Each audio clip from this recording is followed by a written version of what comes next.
Ser podcast. Barcelona, Barcelona. En la cadena Ser, Radio Paradiso. Yo estuve allí. Sonia Ballesteros. Barcelona. Yo recuerdo con mucha intensidad el día de a la ville de Barcelona. Le Comité international olympique a attribué l'organisation des Jeux de la 25e Olympiade 1992 à la ville de... Attendez un moment. À la ville de Barcelona. Barcelona. Lausana, Joaquín Durán, adelante. La ilusión es absolutamente indescriptible. Toda la delegación de Barcelona, Román Cuyás, abrazando al alcalde de Barcelona, Pascual Maragall. Vamos a la sala Pandau, Iñaki Gabilondo y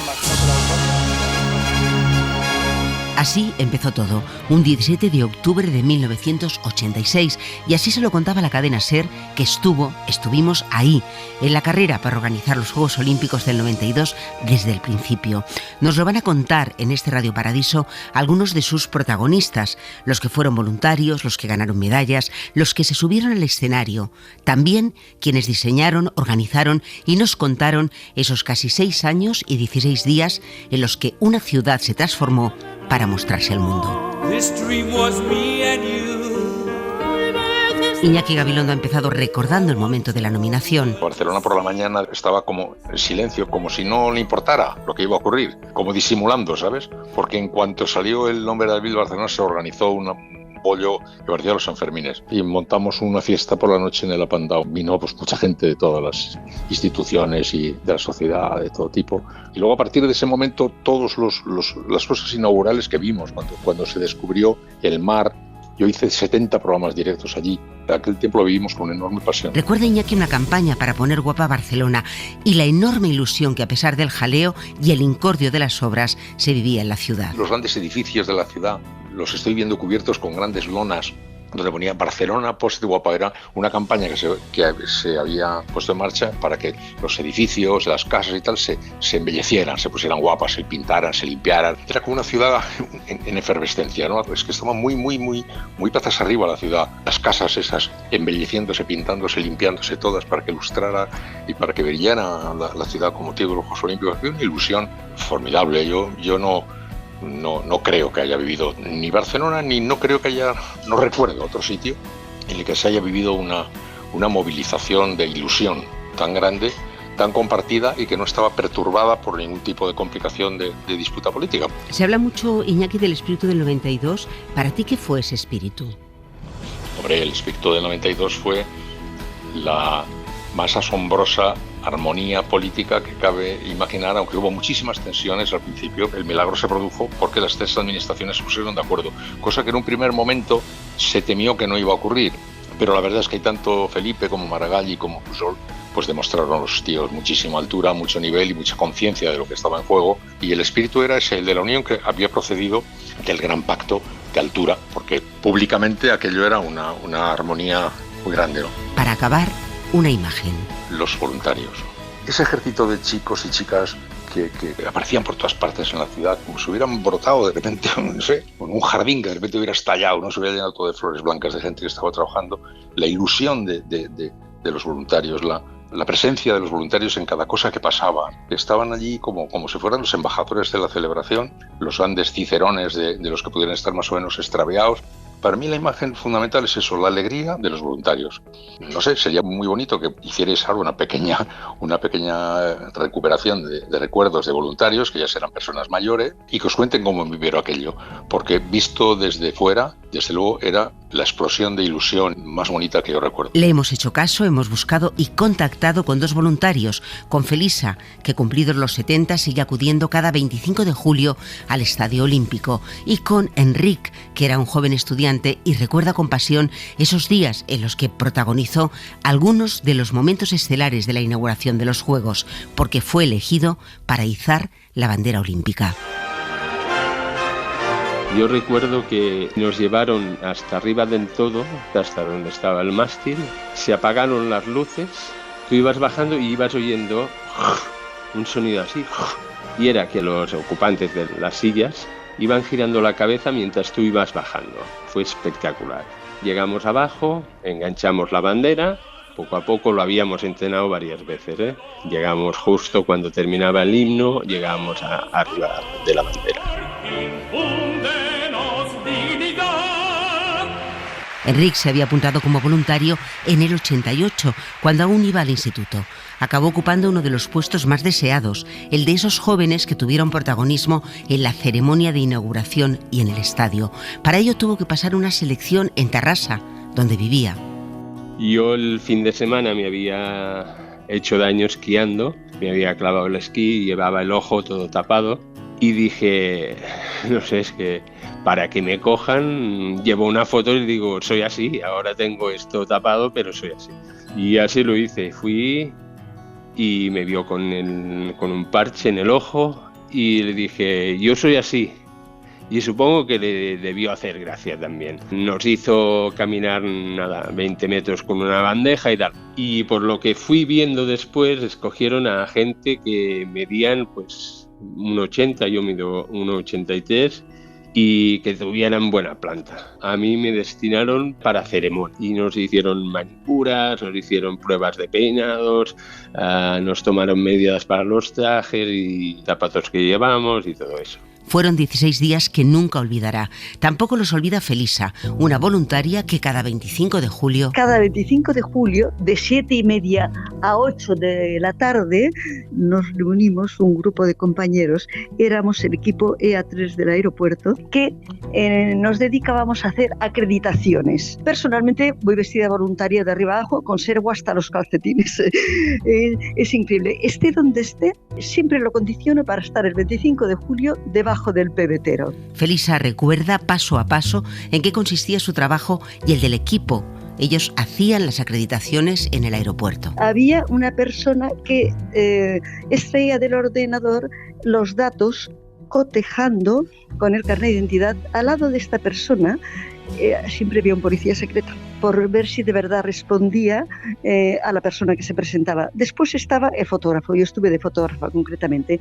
Luego otra persona plastificaba la acreditación, había una persona que recibía, otra persona que despedía, éramos siete concretamente. Se entregó con tantas ganas que cambió de turno en su trabajo para ser voluntaria. Me levantaba a las 5:30 de la mañana, porque yo trabajaba. Muchas personas podrían pensar que hace de voluntario aquel que no está ocupado. No, generalmente eran dos personas que trabajábamos. Yo le pedí a mi jefe de que por favor me cambiara el horario porque necesitaban personas, pero más por la mañana que por la tarde.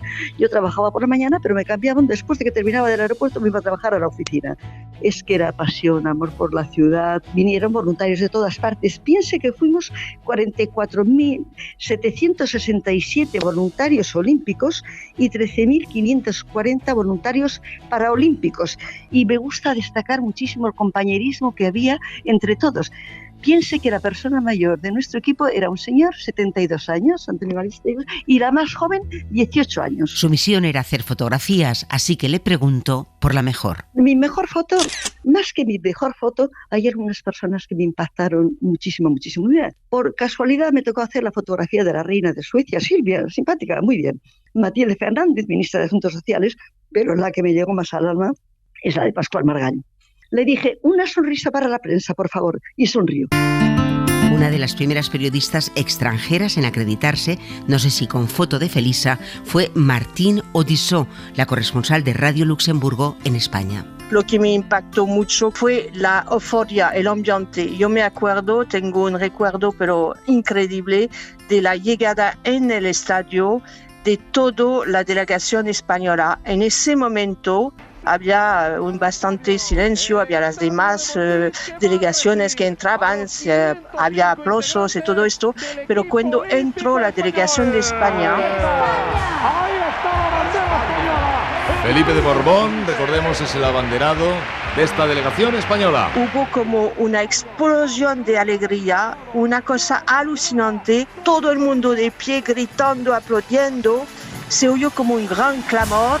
¡España! Yo me acuerdo que me puse a llorar, estaba en Antena, me puse a llorar y entonces mi jefe cogió Antena diciendo, Martín está súper emocionada, lo vive por dentro y entonces yo voy a coger Antena y hablar porque no puede, ella se llora mucho. Como periodista le impresionó. Y yo me acuerdo también de otra cosa que era fantástica, es que única casi en una vida de periodista, en la tribuna de honor había 2 personas que si los no te puedes imaginar que los vas a encontrar ahí. Había Nelson Mandela y Fidel Castro, uno casi al lado del otro. Me impresionó muchísimo esto, pero muchísimo. Martín reconoce que lo suyo no son las retransmisiones deportivas, aunque le tocó alguna de la que no tenía la menor idea. No era para nada una especialista de deporte y me mandaron a hacer el canoe kayak en agua viva en la Seu d'Urgell. Y yo no conocía nada al canoe kayak, pero absolutamente nada. E hice toda la transmisión en directo, no sé cómo, preguntaba a mis compañeros lo que tenía que decir. Yo supongo había hecho reír a mucha gente, ¿sabes? Porque no sabía nada, pero absolutamente nada del canoe kayak. Pero digamos que, salimos al delante y no hubo problemas, ¿eh? Y además, en esto había también el rey de España. Lo entrevisté. Y era muy especial y muy impresionante también, hay que decirlo. Conserva una pequeña figura de Kobe que le entregaron al finalizar los Juegos Olímpicos, un recuerdo que no puede competir con los que guarda en su memoria, con las sensaciones que vivió en esos años en los que informaba a los luxemburgueses de lo que sucedía en Barcelona y en España. Cuando lo vives es tan excepcional que lo vives por dentro y además con mucha emoción porque había mucho ambiente, un ambiente muy sano. En España durante 32 años he vivido todo y no había cosas alegres, muchas veces era muy triste y dramático. Y tú has decidido, Martín, quedarte a vivir en Cataluña. Sí, ahora he dejado Barcelona y estoy en un pequeño pueblo. Acabo de escribir un libro y voilà, está. Periodista para siempre. Olga Biza, periodista, también estuvo allí. Hay escenas imborrables y no me refiero al arquero, que también, porque yo había visto 2 ensayos, pero no había visto a Antonio Rebollo lanzar la flecha y cuando lo vi en directo fue mucho mejor de lo que podía haber imaginado. Cuando hablo de escenas inolvidables me refiero a Matías Prats y a mí parando a un coche patrulla a mitad de la calle. Alguien se olvidó de nosotros y no había ni coche acreditado, ni taxi, ni ningún medio para subir al estadio para narrar la ceremonia de inauguración. De modo que nos plantamos en mitad de la calzada y paramos a un coche de policía y le pedimos el favor. Si no recuerdo mal, no puso la sirena, afortunadamente, pero nos llevaron al estadio. Ya una vez ahí se te olvida esa peripecia, te pones los cascos, te dicen 5 y hablando, saludas, das la bienvenida y te entra las voces de Freddie Mercury y de Montserrat Caballé. Eso fue un impacto brutal. A partir de ahí, 2 semanas encerrada en el Centro Internacional de Televisión. Yo vi los juegos a través de un montón de monitores que ofrecían las pruebas simultáneamente. Creo recordar que solo me escapé a ver un set de Steffi Graf y algo de gimnasia artística. Actúa Carolina Pascual, de España. Cuando se apagaban las luces, Olga salía de nuevo a la calle y de esas noches en Barcelona recuerda hasta un sabor. Acabábamos tarde y podíamos cenar deprisa en un restaurante que aún estaba abierto ahí justo al lado de la tele. Y para mí los juegos tienen sabor de tortilla de gambas y ensalada. Creo que cené lo mismo todos los días. La verdad es que costaba recogerse. Había un ambiente en la calle fuera de lo normal.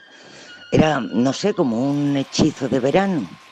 Claro que de eso hace ya 30 veranos. Inolvidable también el tándem que formaron una diva y un rockero hace más de 30 años. La historia de ese encuentro entre Caballé y Mercury nos la cuenta Rafa Panadero. Esta historia alcanza su momento más alto Sueño me volvió Cuando Montserrat Caballé y Freddie Mercury presentan en la Sala Q de Ibiza la canción Barcelona. Es la primera colaboración entre una diva de la ópera y una estrella del rock, algo nunca antes visto en la historia de la música.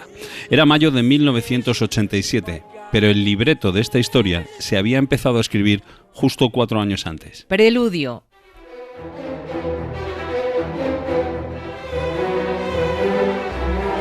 En mayo de 1983, en el Covent Garden de Londres, se representa la ópera Un baile de máscaras, de Verdi. Freddie Mercury asiste porque quiere ver cantar a Pavarotti. Tras una de las arias del tenor, entra en escena un trío que incluye a una soprano.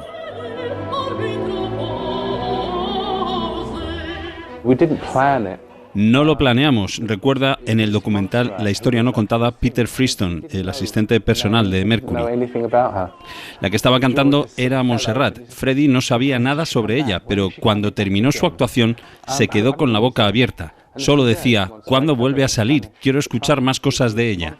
Le dije que era Montserrat Caballé y así empezó todo. Primer acto. 1986, informe semanal, entrevista a Queen durante su gira por España, y cuando le preguntan al cantante por sus gustos musicales, responde: No se lo creerá, mi cantante preferida es Montserrat Caballé. Ella es una persona formidable, y a ella es a quien escucho.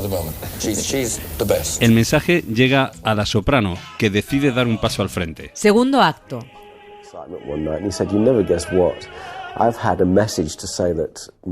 El productor Mike Moran recuerda que Freddie le llamó entusiasmado y le dijo: no te lo vas a creer, pero me ha llegado un mensaje diciendo que Montserrat Caballé quiere conocerme y no pienso ir allí sin ti. Freddie estaba entusiasmado. Voy a hacer ópera, olvídate del rock and roll, comentaba en tono de broma. Ese primer encuentro, en marzo del 87, se organiza en un hotel de Barcelona.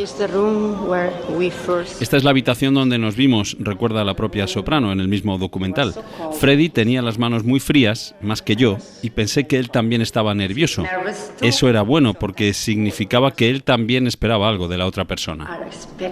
Aquella primera tarde ya pasaron horas cantando y tocando en el piano del hotel. Tercer acto. En los siguientes meses la colaboración va a más. Caballé visita con frecuencia la casa de Mercury en Londres, como cuenta en una entrevista con Televisión Española su sobrina y representante. Estábamos en casa de Freddie, pues a lo mejor habían días que hasta las 6, 7 de la mañana, porque después de cenar se ponían al piano y empezaban él a tocar el piano, a cantar, Montserrat a hacer improvisaciones. Empiezan a grabar canciones y según recuerda uno de los técnicos, esos días Freddie quería que todo estuviera al gusto de la soprano, hasta el punto de cambiar la decoración del baño de mujeres del estudio por si ella necesitaba usarlo. De todo ese trabajo va a surgir el disco que se llamará Barcelona. Tuvo la gentileza de dedicar esta primera cosa que hemos hecho y titularlo Barcelona, la Barcelona que se abre al mundo y invitar a todo el mundo a que venga. Desde el primer momento Mercury estuvo de acuerdo en que además esa canción fuera el himno de los Juegos Olímpicos. Claro, me encantaría, y si no os convence haré otra, bromeaba, pero creo que Barcelona tiene toda la fuerza y espero que le guste a la ciudad y a todo el mundo. Finale. Tras la presentación en Ibiza con la que arrancábamos esta historia, Mercury y Caballé volvieron a compartir escenario en el festival La Nit en octubre del 88 para celebrar la llegada de la antorcha olímpica a Barcelona. Aquella resultó ser su última actuación y poco después le hizo saber a la cantante que no podría seguir. Dice, no llegaré, no puedo hacerlo de Barcelona. Freddie Mercury murió en noviembre de 1991 por una bronconeumonía derivada del SIDA, pero su voz sí sonó en el videomontaje que abrió la ceremonia de inauguración de los Juegos Olímpicos de Barcelona 92.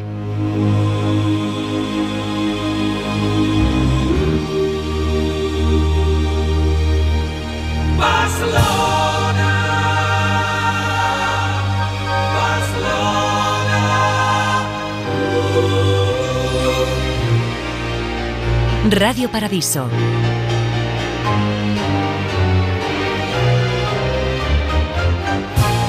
Yo estuve allí. ¡Viva!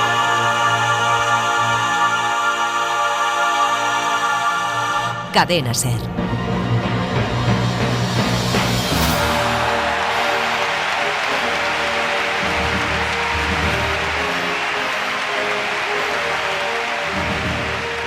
ese segundo mágico del lanzamiento de la flecha encendiendo el pebetero. Eso sí que fue algo mágico, y ahí queda ese segundo, porque al final fue lo que duró, un segundo en el que el mundo se suspende, la respiración de todo el mundo se congela.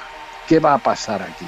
Y es muy difícil realmente tener una idea que concentre en un segundo tanta atención. El mundo en vilo, el mundo en suspenso. El arquero que protagonizó ese momento único de Barcelona fue Antonio Rebollo. Le causó extrañeza ser el elegido y cree que la razón... Casi seguramente fue por el hecho de que, como querían que fuesen los Juegos de la Integración, pues encontraron un deportista que pertenecía tanto a la federación o al equipo nacional de absolutos como de discapacitados.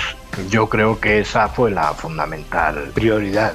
En los meses previos a los Juegos, el arquero olímpico debía viajar a Barcelona todos los fines de semana. Cuando yo terminaba mi jornada el viernes, yo soy ebanista, pues por la tarde cogía el puente aéreo y junto con el equipo de Reyes Abades, pues se trabajaba especialmente sobre el tema de conseguir el fuego de la flecha, que fue lo más complicado. Ahí intervine yo pues eligiendo el arco más adecuado y bueno, pues dándole los detalles para que consiguieran el calibre adecuado de la flecha. ¿A usted le pagaron?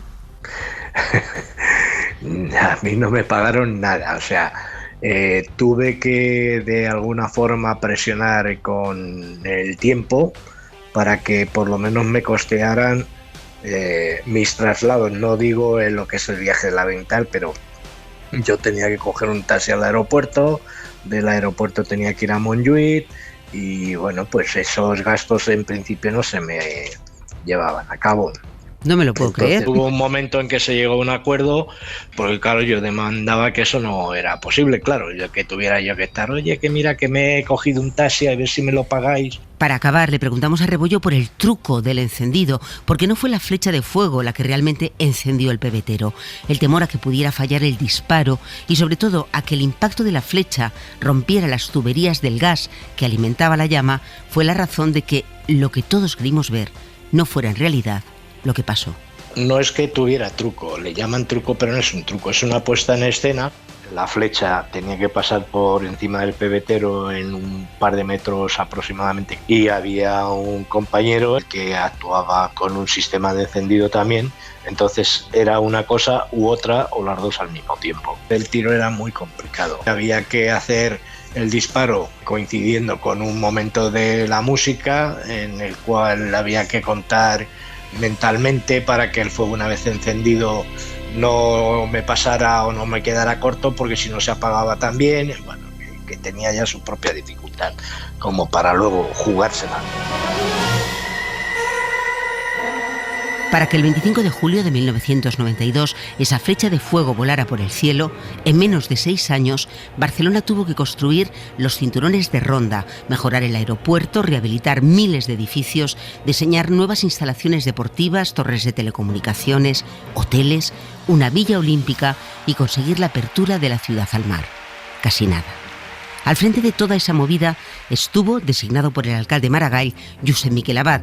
Fueron años en los que se dormía poco y se veía menos a la familia, así que no es de extrañar que Abad recuerde el final como el mejor momento. Cuando se acabaron, por supuesto, porque fueron muchos años de presión y de sufrimiento, y coronado por el éxito al final, pero cuando te relajas de verdad y cuando dices por fin, es cuando se baja el telón, porque hasta el último momento pueden pasar cosas que no pasaron, pero podían haber pasado. Hubo presión, hubo estrés, hubo una dedicación tremenda. ¿Cuántas horas al día dedicaba usted a su trabajo? Bueno, la escolta me venía a buscar a casa pues entre 6:30 y 7 de la mañana y yo regresaba pues cuando podía, pues a las 12 de la noche, a la 1, a las 2. Pero eso fui yo y fueron tantos cientos de compañeros y compañeras, como se dice ahora, pero dormimos pues muy poco, sí. Dormían poco y me imagino que lo de compaginar la vida laboral y familiar, vamos, impensable, totalmente.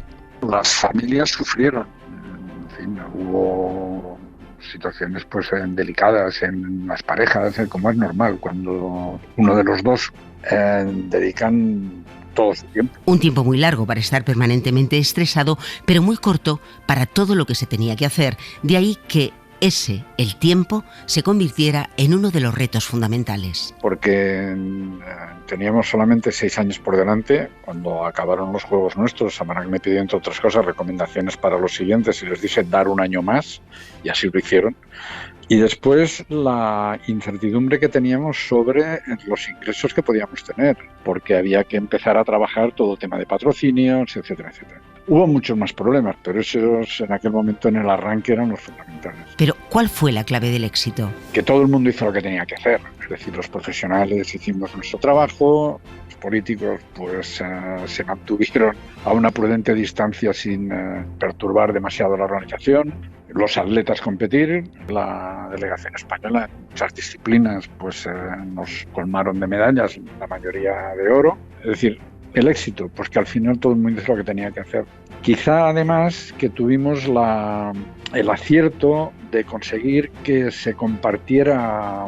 Fue un triunfo compartido por todo el mundo. Allí todo el mundo fue feliz. Feliz fue también Pascual Maragall. Pascual Maragall nos conocimos siendo los 2 tenientes de alcalde en el año 79, en el primer ayuntamiento democrático. Maragall ha sido uno de mis amigos del alma y en la situación actual, sin ninguna duda, es el amigo del alma que llevas dentro con dolor, porque no puede disfrutar de este momento. La vida es así de dura. Y hablando de momento, Josep Miquel Abad recuerda uno de los vividos en esa Barcelona olímpica que más le impresionó. Mis escasos minutos mano a mano con Mandela. En los Juegos de Barcelona tuvimos el gran orgullo de recibir a la delegación de Sudáfrica, pero Mandela visitó Barcelona unas semanas antes de la inauguración y tuve, digamos, el privilegio de acompañarle en una visita por Montjuïc, por el estadio y tal. Es la persona que más me ha impresionado. ¿Y por qué? ¿Qué transmitía Mandela? Bueno, él salía de 30 años de prisión, como es sabido, y transmitía pues una mezcla difícilmente describible por la intensidad, es decir, como un agujero negro del espacio de bondad, determinación.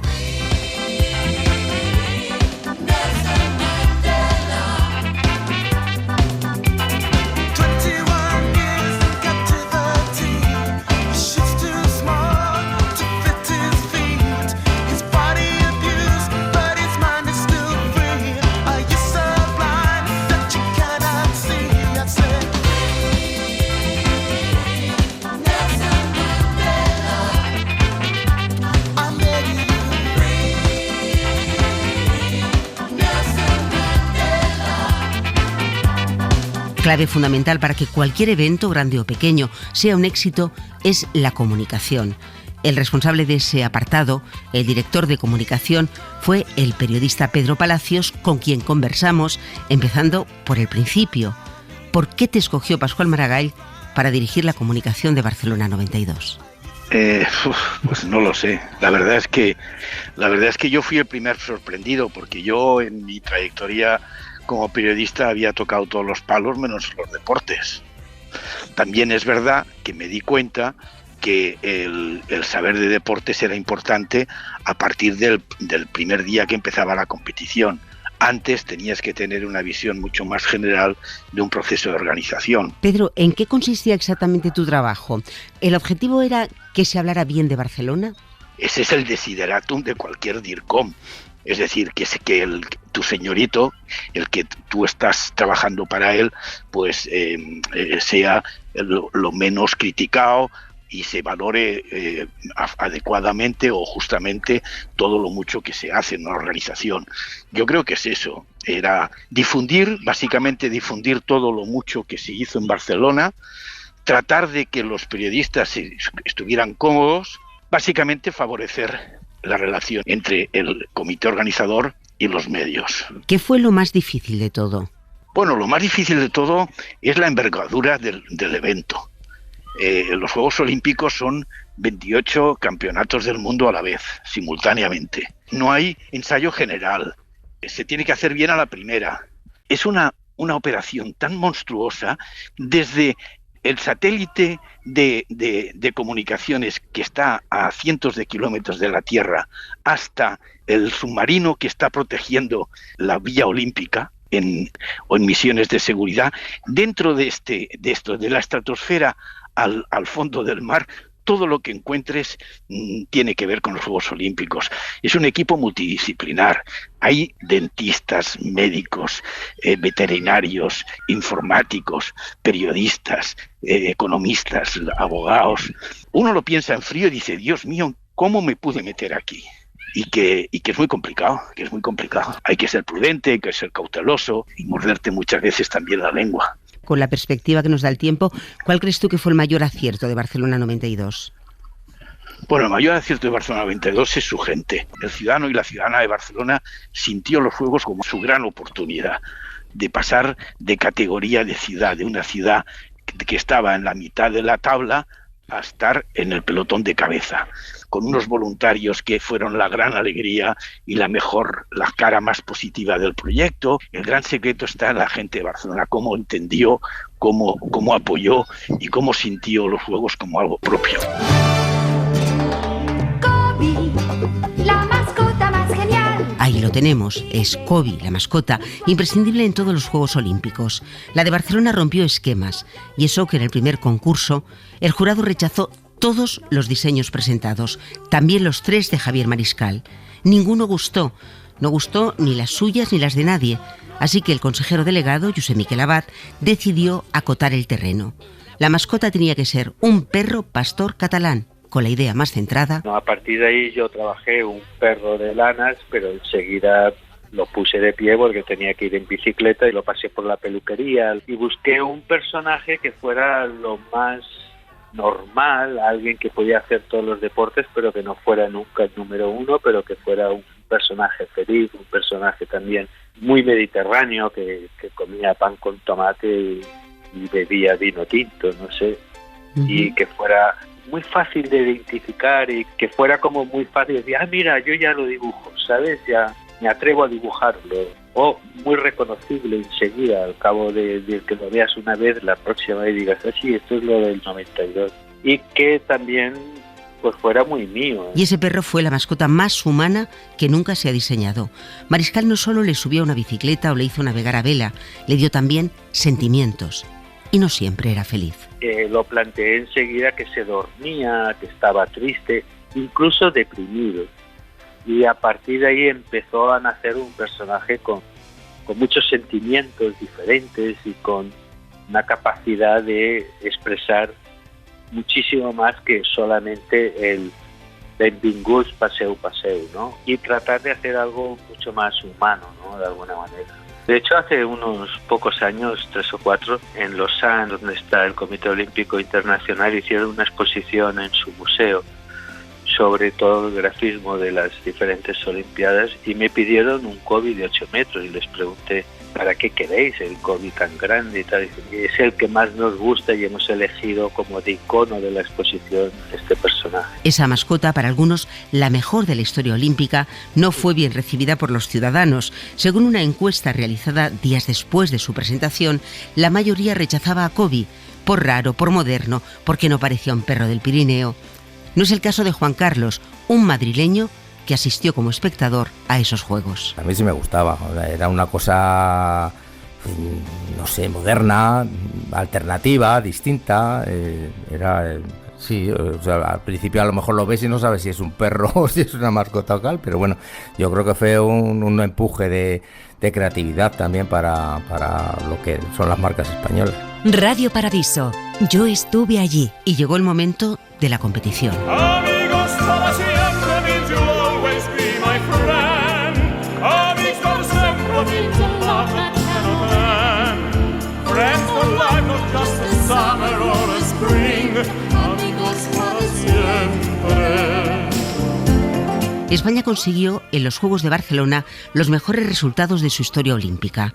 El 8 de agosto de 1992, Fermín Cacho ganó un oro para el atletismo español con esta carrera. Yo tenía con la idea, pensaba que iba a ser una carrera mucho más rápida y bueno, fue lenta. Se sabía que había que estar bien preparado en la última vuelta entrar bien colocado en los últimos 400 metros, que iba a ser una carrera de 400-500 metros. Y nada, pues a pasar a falta de 200 metros, cuando el Le Mans quiere pasar al Keniata, yo iba por detrás de ellos. De momento Cacho es tercero, detrás pues se abrió el Keniata hacia la calle 2, dejó un hueco, no lo pensé, pasé por ahí, les pasé, decidí apretar los dientes y a ver hasta dónde llegamos. Atención, porque Fermín Cacho entra en una situación inmejorable en la recta final. Luego ya cuando entramos en los últimos 100 metros volví a cambiar de ritmo, saqué un poco más de metros y a pasar por el podium. Ahí ya sabía que iba a ser campeón olímpico. Cacho primero, el Basir segundo, Sulaiman tercero, gran derrota de Morcelli.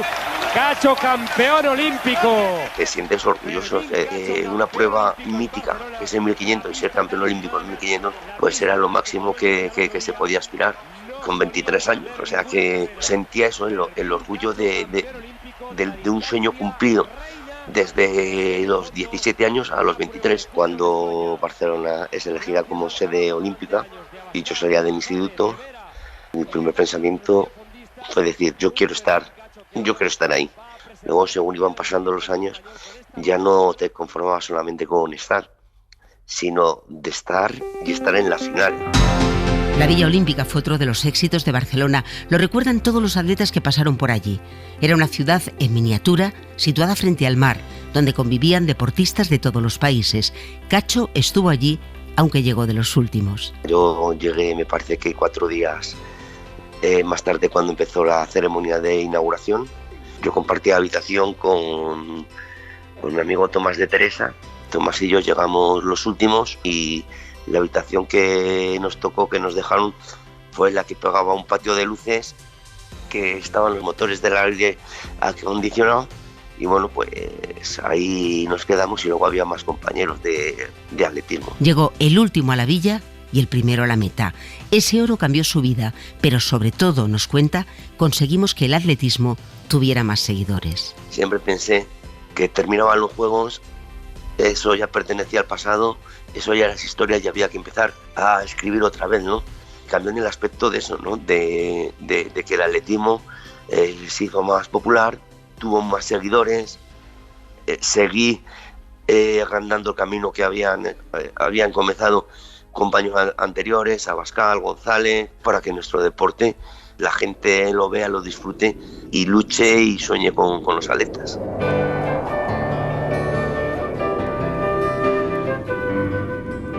La magnífica actuación de las representantes españolas Teresa Zabel y Patricia Guerra las han llevado a ocupar la primera posición en la general. Sí, aquí vemos momentos de la salida que no fue muy buena para la tripulación española, pero que hicieron una magnífica regata recuperando. Aquí vemos una virada, ves cómo se tienen que desmarcar del resto de las embarcaciones después de haber salido por la mitad de la flota. Empezamos con un descalificado por salida prematura en la primera prueba y la verdad es que, bueno, pero era imposible. Además, Patricia y yo sabíamos que nadie había podido ganar una medalla de ningún color en los Juegos con un descalificado en la primera prueba. Éramos muy conscientes y por eso no arriesgábamos, pero lo positivo es que lo supimos hacer luego un campeonato fantástico y romper la estadística que había hasta ese momento. Pese al mal comienzo, Teresa Zabel y Patricia Guerra consiguieron otro oro para España y significó un sueño cumplido, un sueño desde los 11 años. Con 11 años, sentada en un sofá, descubrí los Juegos Olímpicos de Montreal y ese día yo decidí que mi sueño en la vida era ir a los Juegos e intentar subirme al podium. Poder hacer esto en mi país, no te cuento. Yo estuve allí. Ahí está el envío de Ferrer, no llega Kiko, Luis Enrique, la pelota para Kiko, ¡gol de España! El fútbol español también brilló en Barcelona. Hubo al principio problemas económicos porque algunos jugadores pedían dinero para formar parte de la selección.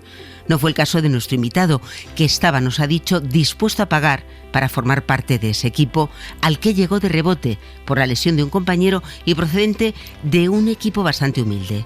La sorpresa es que se convirtió en la estrella de esa selección que ganó la medalla de oro. Hablamos con Kiko. Yo sí fui por amor al arte. Yo estaba en el Cádiz Club de Fútbol y te puedes imaginar que yo hubiese pagado por ir.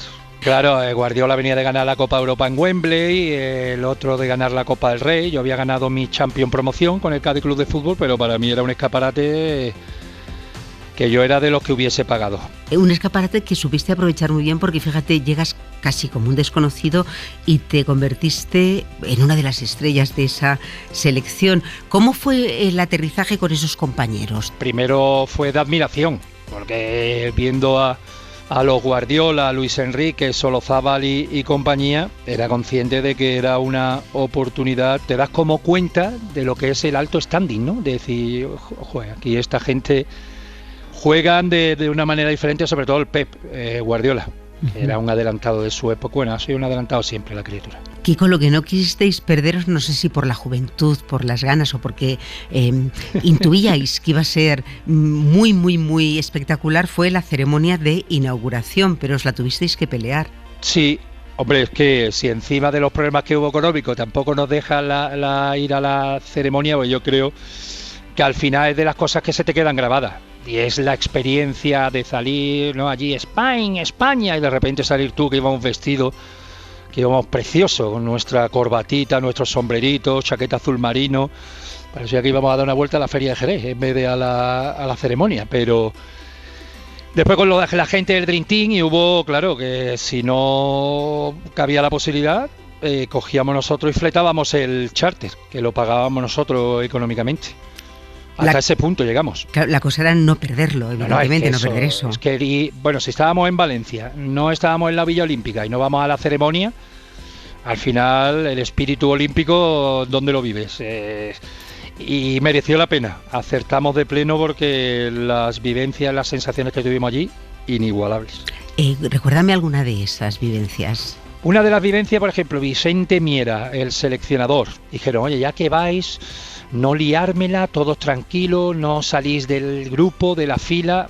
Después nos pusieron un vídeo que se veía como Pinilla, Tony Jiménez, Abelardo y yo, que salimos corriendo cuando vimos al Dream Team. Te puedes imaginar, el Michael, el otro de la moto, pues es que para esto hemos venido. Y nos fuimos a saludar a los del Dream Team para darle con la mano y verlo de cerca. Es que, claro, ¿quién se iba a imaginar?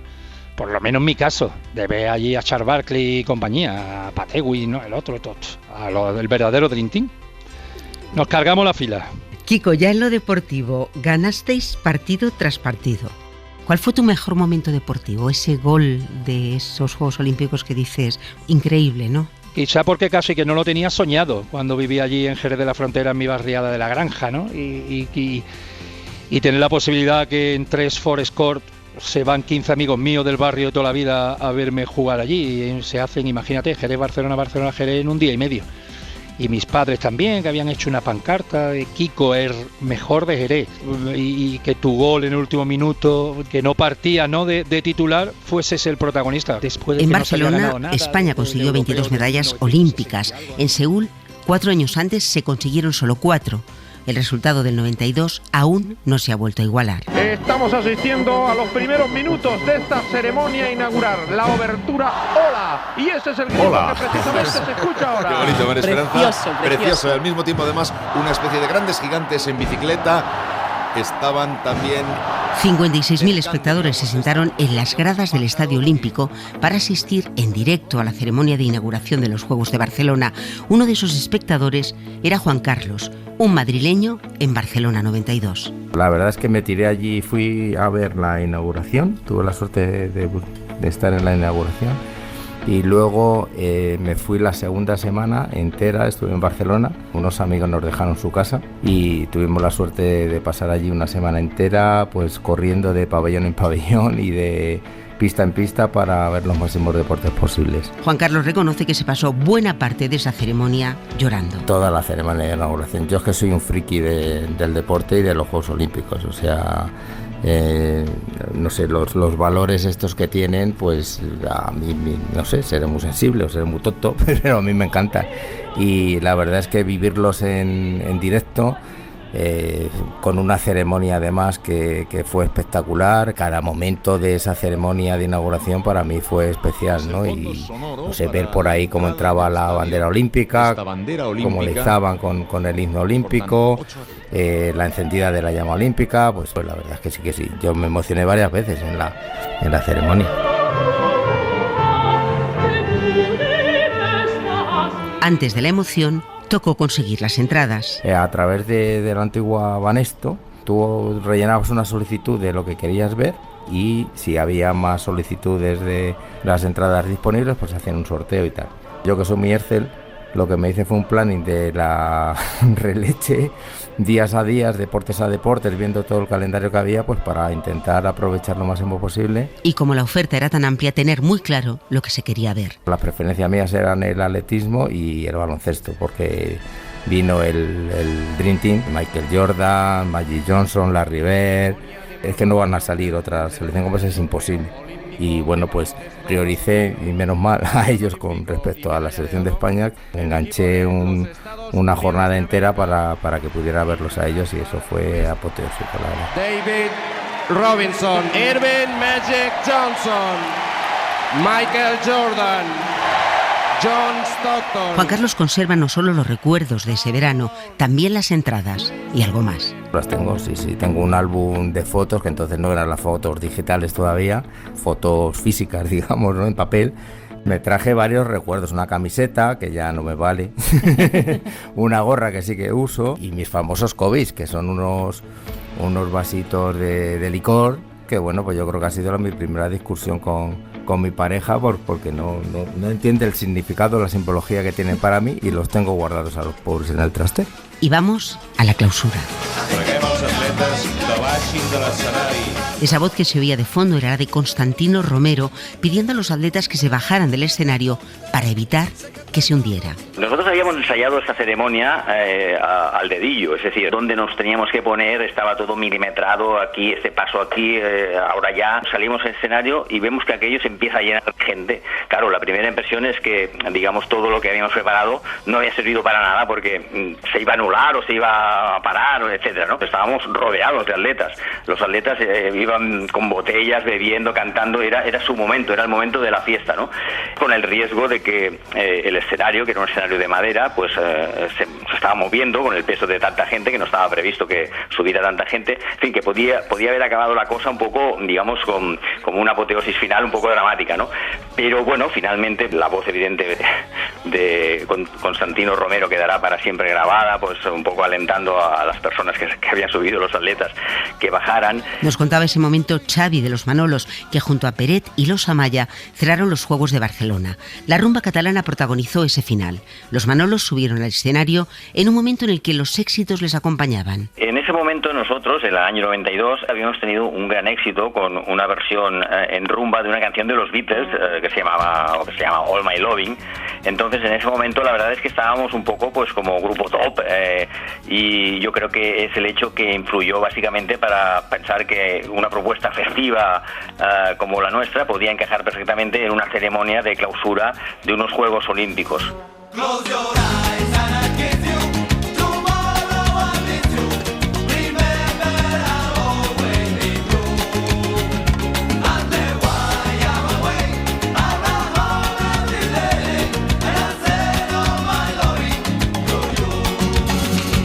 De los Manolos es la versión rumbera de Amigos para Siempre, una canción que muchos creen haber bailado rumbeando en la clausura, aunque en realidad nunca sonó. No se llegó a tocar. De hecho, la canción, digamos, estaba pensada para que la interpretaran Sarah Brightman y Josep Carreras.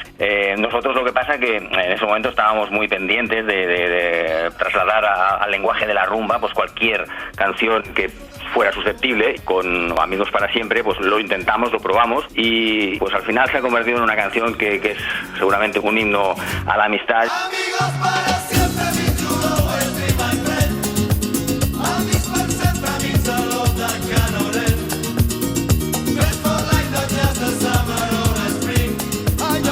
para siempre.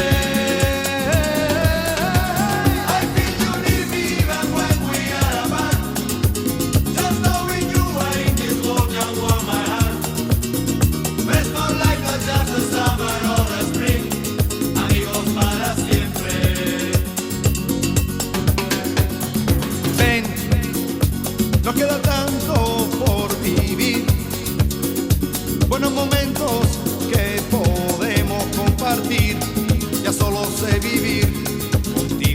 Como la cosa quedaba entre amigos, ninguno de los artistas que subieron al escenario del estadio en esos Juegos Olímpicos cobró más allá de una simbólica peseta. Cobramos en grandes dosis de alegría y de recuerdos imborrables. Todos los que participaron cobraron una peseta de oro, pero claro, en nuestro caso éramos 10, hubieran estado bien 10 pesetas, pero bueno, piensa que también allí los voluntarios tampoco cobraron y el espíritu que en aquel momento había de voluntariado fue una gran parte del éxito de las Olimpiadas. Vamos llegando al final de este Radio Paradiso en el que han participado Rafa Panadero y María Manjabacas, Marta Estevez ha estado en la producción y María Jesús Rodríguez en el montaje técnico. Nos quedamos con los últimos minutos del 9 de agosto de 1992 en el Estadio Olímpico de Barcelona. Es un paseo de gracia, es un poder, los niños que lloran, es un poder, su puta palabra, es un poder, hay la fuerza de la Rambla, es un poder. En nombre de los Juegos de Barcelona y de su espíritu especial, único, irrepetible, que los próximos sean mejores, serán mejores. Friends for Life, amigos para siempre. Gracias a todos. Amigos para siempre. Uno de los símbolos también de este Barcelona 92. Aplaudidísimo. Ho heu conseguit. Lo habéis conseguido. Aquests han estat, sense cap mena de dubte, Estos han sido sin ningún tipo de dudas de tota la història olímpica. los mejores Juegos de toda la historia olímpica.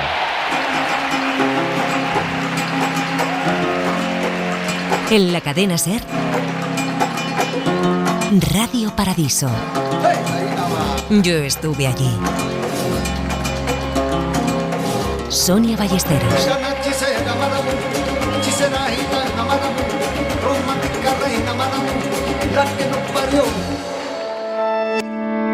Cadena SER. La radio.